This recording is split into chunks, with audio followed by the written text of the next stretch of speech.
Hello everyone, मैं हूं हेमा। और जैसा कि हम लोग जानते हैं कि हम लोग ट्रांसपोर्टेशन प्रॉब्लम पढ़ रहे हैं, उसका हम लोग आज एक क्वेश्चन करेंगे जो कि हमारा लास्ट क्वेश्चन होगा इस यूनिट का। तो अभी तक हम लोगों ने जो भी क्वेश्चन किए हैं उसमें ऑप्टिमल सॉल्यूशन फाइंड किया है, राइट। ऑप्टिमल सॉल्यूशन, और लास्ट वीडियो में हम लोगों ने डिस्कशन किया डीजनरेसी की कंडीशन का और अनबैलेंस्ड ट्रांसपोर्टेशन प्रॉब्लम का। और आज हम लोग पढ़ रहे हैं कि अभी तक हम लोगों को जो भी ट्रांसपोर्टेशन प्रॉब्लम की मैट्रिक्स गिवन होती थी उसमें हम लोगों को मिनिमाइज करना हो, मिनिमाइजेशन के लिए हमारे पास मैट्रिक्स गिवन होती थी। बट आज जो हम लोग क्वेश्चन लेके आए हैं उसमें हमारी ट्रांसपोर्टेशन की मैट्रिक्स जो होगी वो हमारी मैक्सिमाइजेशन के लिए गिवन होगी। तो मैक्सिमाइजेशन के लिए गिवन होगी तो मीन्स हमारा जो मैक्सिमम कॉस्ट आएगी हमारे पास। तो फिर हम लोग क्या करेंगे, सबसे पहले अपनी ट्रांसपोर्टेशन प्रॉब्लम को मिनिमाइज बनाएंगे। क्या करेंगे, अपनी प्रॉब्लम को मिनिमाइज बनाएंगे। देखिए, एंड क्वेश्चन है हमारा, solve the following transportation problem to maximize profit. किसके लिए सॉल्व करना है, मैक्सिमाइज प्रॉफिट के लिए। And give criteria of optimality, और क्राइटेरिया हमें ऑप्टिमल सॉल्यूशन फाइंड करना है कि हमारा सॉल्यूशन ऑप्टिमल है या नहीं है। तो क्या करना है हमें, सबसे पहले हमारी इस ट्रांसपोर्टेशन प्रॉब्लम को क्या करना है, मिनिमाइज बनाना है। हमें मिनिमम लॉस के लिए सॉल्व करना है हमारा क्वेश्चन। जो मिनिमम लॉस होगा वही मैक्सिमम प्रॉफिट होगा, ठीक है। तो कैसे सॉल्व करेंगे, हम अपनी इस पूरी ट्रांसपोर्टेशन प्रॉब्लम को -1 से मल्टीप्लाई कर दे। किससे, -1 से। तो वो हमारी ट्रांसपोर्टेशन प्रॉब्लम क्या हो जाएगी, मिनिमम हो जाएगी, ठीक है। ऑरिजिन गिवन है A, B and C and unit destination are 1, 2, 3 and 4। Profit rupees, profit given है रुपीज में, और ये हमारी क्या है, कॉस्ट है, सप्लाई एंड डिमांड। अब अगर हम लोग देखें तो हमारी ट्रांसपोर्टेशन प्रॉब्लम में summation over AI is 200 but summation over BJ is 150। Means जो हमारी ये ट्रांसपोर्टेशन प्रॉब्लम है ये अनबैलेंस्ड भी है।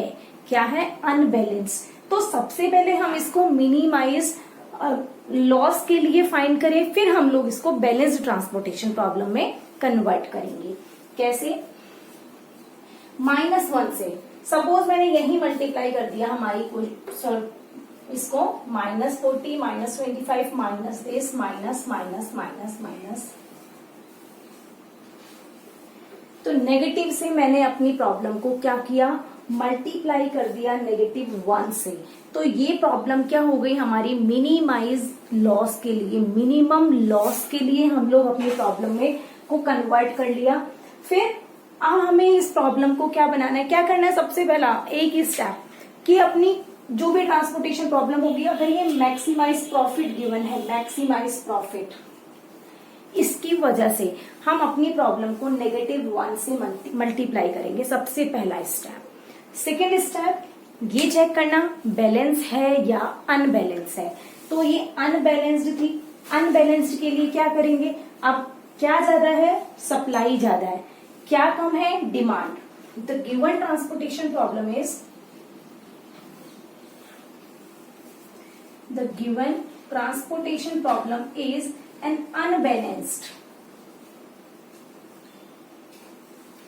unbalanced transportation problem. Here summation over AI is greater than summation over BJ. तो हम लोगों ने लास्ट वीडियो में डिस्कशन किया कि जो भी कम होता है उसके कॉरेस्पॉन्डिंग हमें रो या कॉलम को ऐड करना होता है, जिसको हम लोग डमी कॉलम या डमी रो बोलते हैं। तो यहाँ हमें क्या चीज ऐड करनी है, अवेलेबिलिटी ज्यादा है, डिमांड कम है, मीन्स हमें डिमांड चाहिए, तो हमें डमी कॉलम ऐड करना होगा। कैसे, देखिए, ये हमारे पास A, B and C 1, 2, 3, 4 and 5। कितना कम है, कितने का गैप है, 50 का। तो मीन्स जो डिमांड हम लोग ऐड करेंगे वो 50 डिमांड होगी, तभी ये चीजें इक्वल आ जाएंगी। जैसे -40, -25, -22, -33, 0, -44, -35, -30, -30 एंड 0, -38, -38, -28, -30 एंड 0। ये हुआ काम complete. AI 100, 30 and 70, 100, 30 and 70 and BJ है हमारे पास 40, 20, 60, 30 एंड कितना हमारे पास डिफरेंस था 50 का। तो ये जो डमी कॉलम हम लोगों ने ऐड किया है इसमें आ जाएगी डिमांड कितनी 50। तो अब ये हमारे पास अगर हम अब ऐड करके देखें तो ये 200, 40 plus 20 60, 60 plus 60 120, 120 plus 30 150, 150 plus 50 this is 200। यहां लिख देंगे so we add a dummy column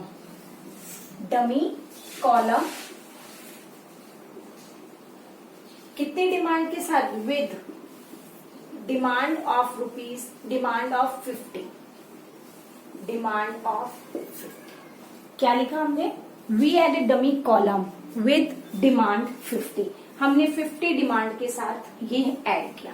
अब हमारा क्वेश्चन वही बन गया पहले जैसा, जो हमें टेबल दे रखी है वो मिनिमम लॉस के लिए हो गई और वो बैलेंस्ड ट्रांसपोर्टेशन प्रॉब्लम हो चुकी है। अब हमें वापस से वोगल्स अप्रोक्सीमेशन मेथड से हमें सॉल्व करना है। किससे सॉल्व करेंगे, वोगल्स अप्रोक्सीमेशन मेथड से। फिर जब हमारे पास जो सॉल्यूशन आएगा वो मिनिमम लॉस होगा और उसी को ही हम नेगेटिव से मल्टीप्लाई करके वो पॉजिटिव क्या बन जाएगा, मैक्सिमम प्रॉफिट बन जाएगा। ठीक है, तो इसको सॉल्व करने के लिए हमें वापस से वैसी ही टेबल बनानी होगी कि हम लोग अपनी कॉस्ट को कॉर्नर्स में लिखें। ठीक है, तो अब देखिए, अब हमारे पास ये मैट्रिक्स है, यहाँ 1 2 3 1 2 3 4 एंड 5। ठीक है, अब हमें इसे वोगल्स अप्रोक्सीमेशन मेथड से सॉल्व करना है। तो वही पेनल्टी मेथड, हमें पेनल्टी फाइंड करनी है,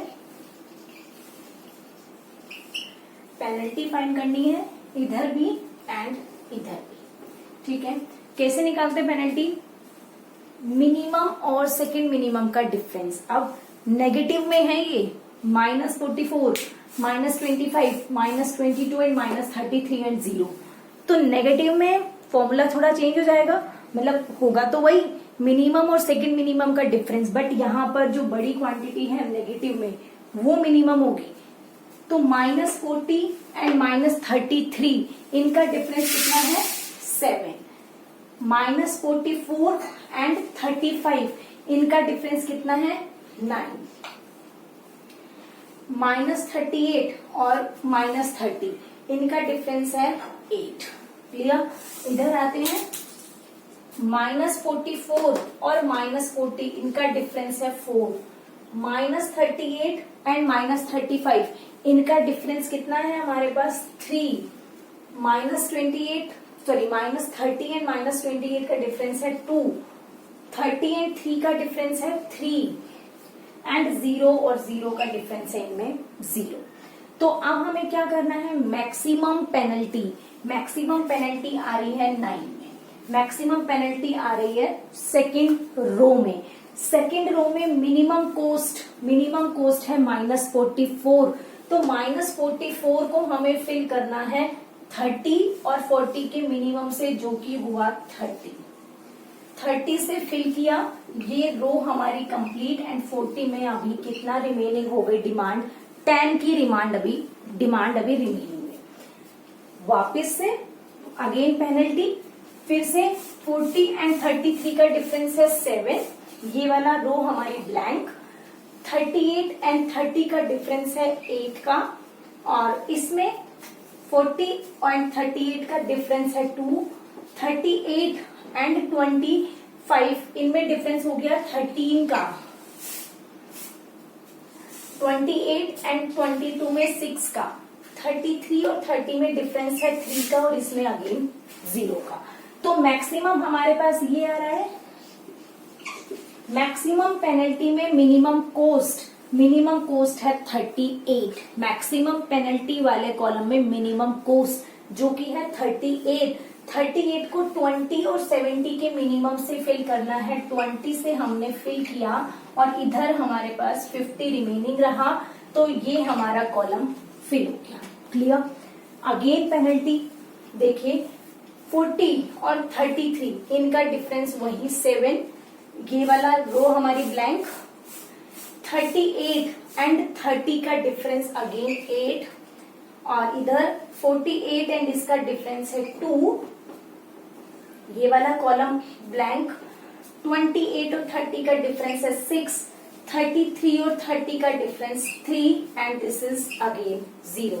सो maximum penalty is 8 means third row में मिनिमम कोस्ट 38 को हमें फिल करना है 10 एंड 50 के मिनिमम से, जो कि हमने 10 से फिल किया और ये हमारे पास क्या बचा 40। क्लियर। ये वाला कॉलम हो गया फिल। अब 1 2 3 एंड लास्ट 1 2 3 ये रिमेनिंग रहे। 33 एंड 22 का डिफरेंस 11, ये ब्लैंक। 28 एंड 30 का डिफरेंस है 2 का, अगेन ये ब्लैंक। 28 एंड 22 का डिफरेंस है 6 का, इसमें 3 का और ये इसमें 0 का। अब मैक्सिमम आ रहा है 11, मैक्सिमम आ रहा है क्या 11 में मिनिमम कोस्ट 33 में 30 से फिल किया और इधर कितना बचा 70 मीन्स ये फिल हो गया। अब अगेन अभी 2 बच रहे हैं।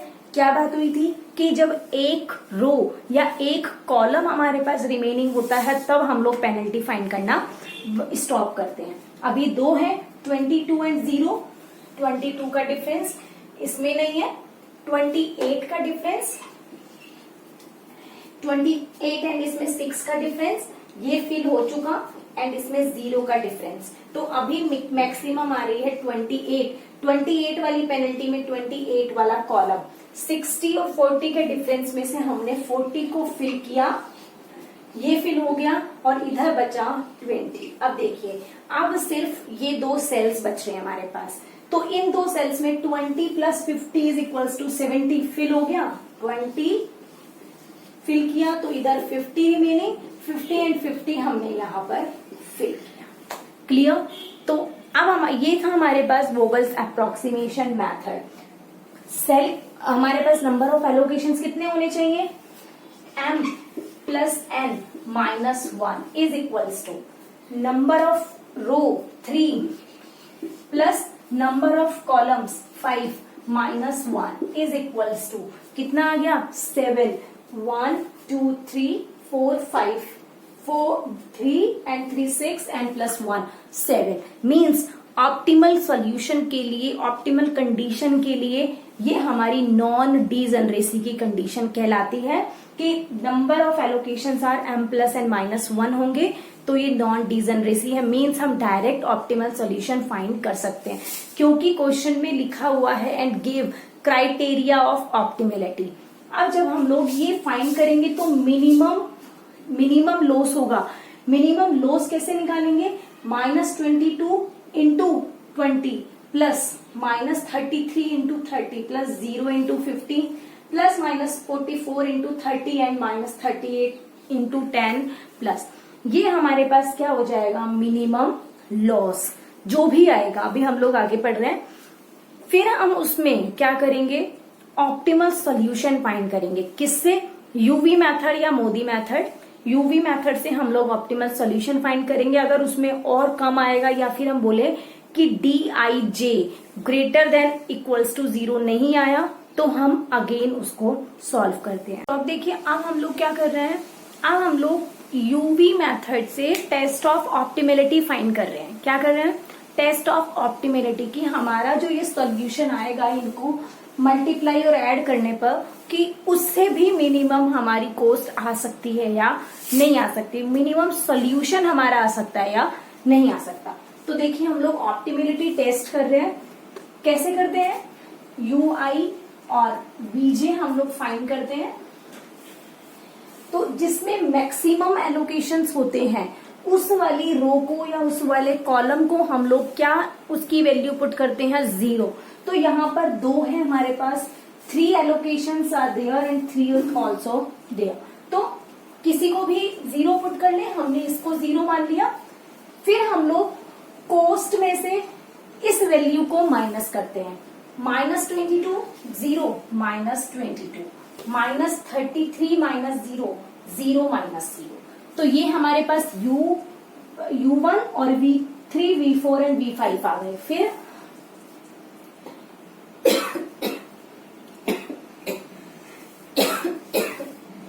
सॉरी, फिर हम लोग -28 -22 मीन्स -28 + 22 -6 -33 निकाल नहीं सकते कोई और, इससे भी नहीं निकाल सकते। अब -6 से इधर गए, -38 -6 क्योंकि इसको माइनस करना होता है हमें। -38 + 6 कितना हो गया? -32 एंड -38 + 6 अगेन -32। फिर क्या करना होता है हमें? फिर हमें नॉन ऑक्यूपाइड सेल्स में जाना होता है, उसमें कॉर्नर में UI + VJ लिखना होता है। यहां हम लोग क्या लिखेंगे? UI प्लस, ओके ये रह गया अभी, -44 -32 मीन्स -44 + 32। तो ये कितना आ गया हमारे पास? -12। क्लियर? -12। फिर क्या करना है हमें? -32 + 0 -32। फिर अगेन -32 + 0 -32 -32 प्लस -12 मीन्स -32 -12, ये कितना हो जाएगा हमारे पास? -44 -44 -22 -12, ये हमारे पास हो गया -34। क्लियर? इधर आए माइनस, ये हो गया हमारे पास -45, इधर आ गया -12, इधर -6 एंड यहाँ पर -33 एंड -6 -39। देखिए सारे नॉन ऑक्यूपाइड सेल्स में हम लोगों ने UI + VJ लिख दिए। अब इधर DIJ, इधर क्या लिखते हैं? DIJ which is -40 -32 means positive हो जाएगा। DIJ is equals to CIJ -UI + VJ।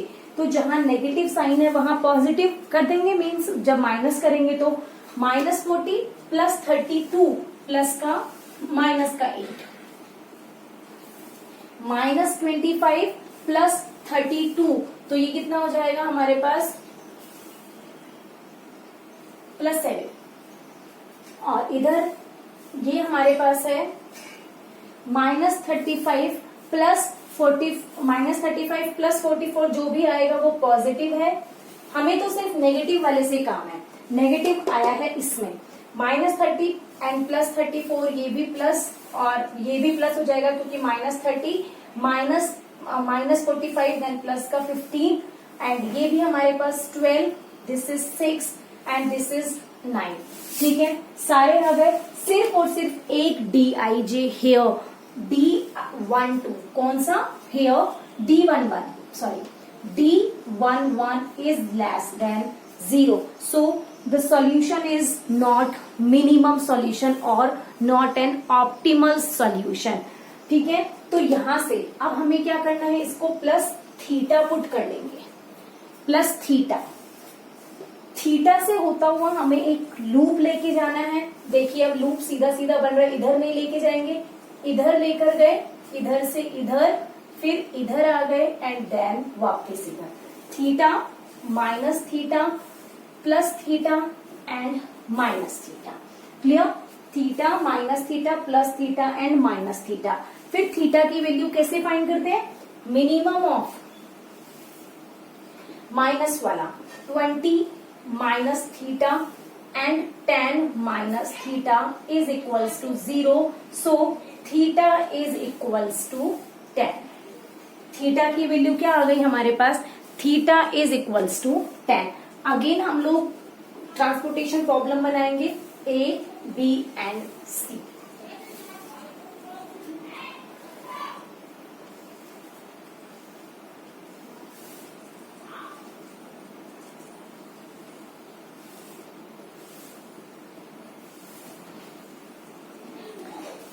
अब देखिए यहां मैं कोस्ट लिख रही हूँ 1 2 3 4 and 5।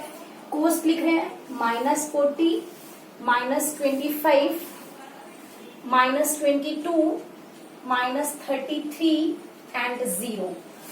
-44 -35 -30 -30 and 0। Clear. -38 -38 -28 and -30 and 0। ठीक है, तो अब जिसमें थीटा का कोई रोल नहीं है हम उन एलोकेशंस को पहले लिख रहे हैं। क्या इसमें थीटा आ रहा है 30 एंड 50 में थीटा का कोई रोल नहीं है, 30 एंड 50। ठीक है, और थीटा का रोल नहीं है 20 में। देखिए यहाँ 20 में कुछ भी रोल नहीं है, 38 वाली रो में 20। अब देखिए थीटा की वैल्यू है 10, थीटा की वैल्यू 10। 20 में है 20 माइनस थीटा मीन्स 20 माइनस 10। कौन से में है, -22 वाले में। -22 वाले में 20 minus 10 is equals to 10। Again 30 वाले में कोई रोल नहीं है इसका। ठीक है, फिर हम लोग है 40 प्लस थीटा, 40 प्लस थीटा मतलब 50।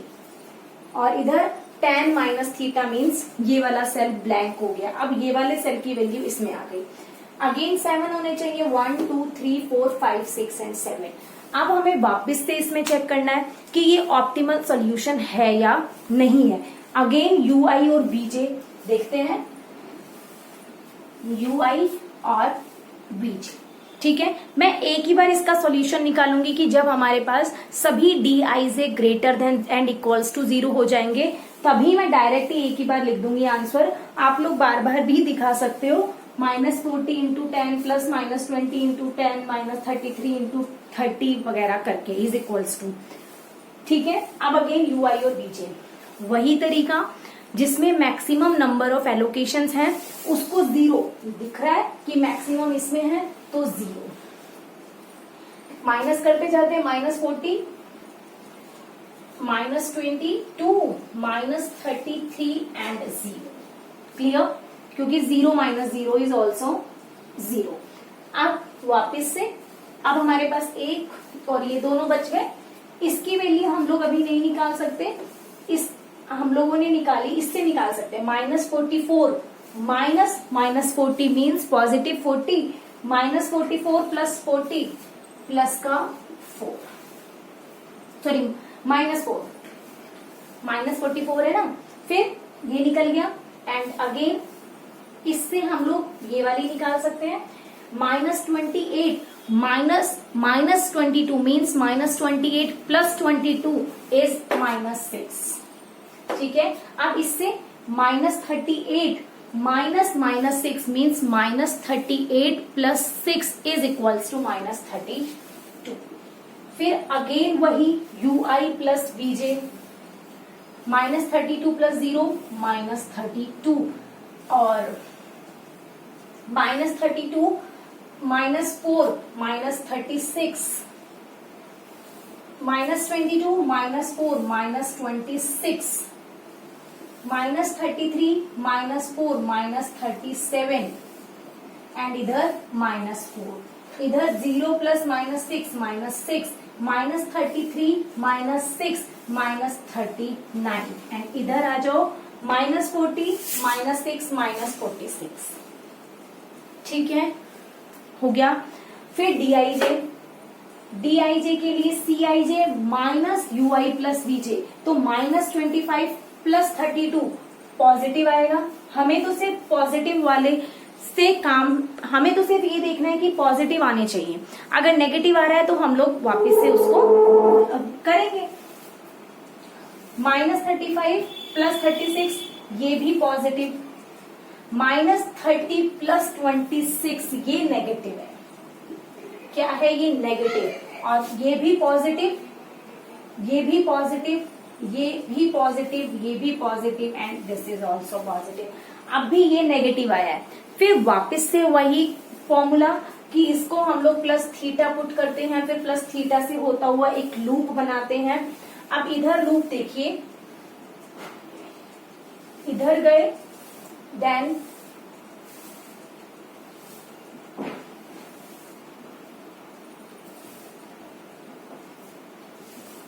इधर, फिर इधर एंड वापस से हम लोग इधर पहुंच गए। एलोकेशन वाले साइड में देखना है, इस वाले में नेगेटिव था तो इधर थीटा, फिर थीटा से इधर गए, एलोकेशन है थीटा -θ, फिर इधर गए -θ +θ, फिर -θ एंड अगेन +θ। यही प्रोसेस चलता रहेगा। फिर वैल्यू मिनिमम ऑफ माइनस वाला tan -θ and 30 -θ is equals to 0, then theta is equals to tan। अब यही प्रोसेस हमें अप्लाई करना है। क्लियर? फिर अब हम लोग वापस से एक और टेबल बनाएंगे जिसमें थीटा की वैल्यू हम लोग पुट करेंगे, फिर अगेन उसका ऑप्टिमिलिटी टेस्ट करेंगे कि सॉल्यूशन है जो ऑप्टिमल आता है या नहीं आता। यहाँ मीन्स कि सभी Dij पॉजिटिव आ जाएंगे तो हमारा जो सॉल्यूशन होगा वो एक ऑप्टिमल सॉल्यूशन होगा, अदरवाइज हमें अगेन ऑप्टिमिलिटी निकालनी होगी। क्लियर? तो ये प्रोसेस हमें करते रहना है। अब इसकी प्रैक्टिस आप लोग खुद करिएगा, ठीक है? तो जब हमारे पास लास्ट में जो सॉल्यूशन आएगा वो नेगेटिव आएगा, जो ऑप्टिमिलिटी आएगी ना हमारे पास, कि जब शायद इससे नेक्स्ट वाली में हमारे पास पॉजिटिव आए, शायद इस वाली से नेक्स्ट में हमारे पास क्या है? पॉजिटिव, सभी Dij।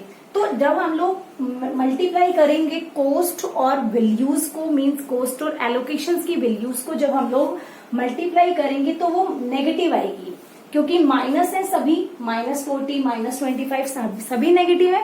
तो जिस वाले में भी, जिस भी ट्रांसपोर्टेशन प्रॉब्लम की मैट्रिक्स में हमारे पास ऑप्टिमिलिटी फाइंड हो जाती है तो वो नेगेटिव आएगा, मींस मिनिमम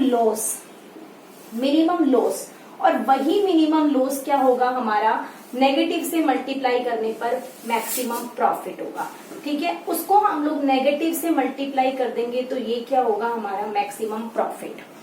क्वेश्चन वाले ने हमें मैक्सिमम प्रॉफिट के लिए बोला है, पर उसके लिए हम लोग क्या करेंगे? पहले मिनिमम लॉस फाइंड करेंगे। जो मिनिमम लॉस होगा उसको माइनस से मल्टीप्लाई करने के बाद वही हमारा क्या होगा? मैक्सिमम प्रॉफिट होगा। क्लियर? आई होप कि ये ट्रांसपोर्टेशन प्रॉब्लम आप लोगों को समझ में आ गई होगी, इसका कंसेप्ट क्लियर हो गया होगा।